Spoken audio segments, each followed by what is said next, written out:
ফজিলত হচ্ছে এই যে আমরা ফরজ সালাত পড়ি, প্রত্যেক ফরজ সালাতের পরে রাসূল সাল্লাল্লাহু আলাইহি ওয়াসাল্লাম একবার করে সূরা ফালাক, সূরা নাস এবং ইখলাস পড়তেন। এটা একটা।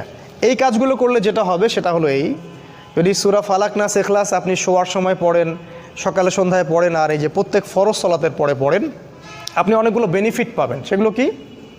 এক নাম্বার হচ্ছে আপনি দৃশ্য অদৃশ্যের অনেক বিপদ আপদ থেকে বেঁচে থাকবেন। 2 নাম্বার হচ্ছে আপনি হঠাৎ করে বিপদে পড়বেন না। 3 নাম্বার হচ্ছে এই কোরআন আপনার জন্য পরকালে সুপারিশ করবে, এটা সবচেয়ে বড়, কারণ কোরআনের সাথে আপনার সম্পর্ক আছে, আপনাকে পরকালে সুপারিশ করবে। তাছাড়া চোখ লাগা থেকে আপনি বেঁচে থাকবেন, বদ নজর থেকে বেঁচে থাকবেন। এগুলোর প্রত্যেকটার অস্তিত্ব ইসলাম অস্বীকার করেনি, প্রত্যেকটাই স্বীকার করেছে।